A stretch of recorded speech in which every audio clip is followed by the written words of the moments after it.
Hi guys, so I'm doing an Instant Pot recipe. I got some brown rice in here. I'm going to add the water.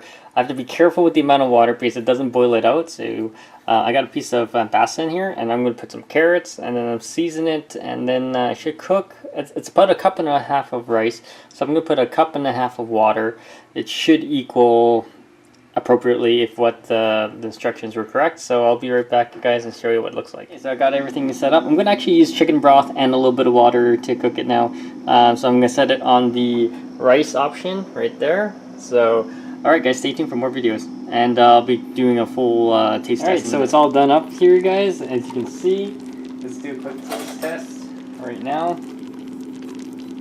Here's the rice. It actually turned out pretty good this time. Not too much water, so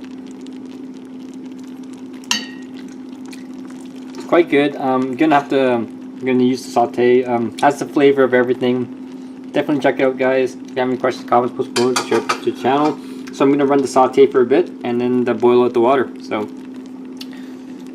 right, stay tuned for more videos.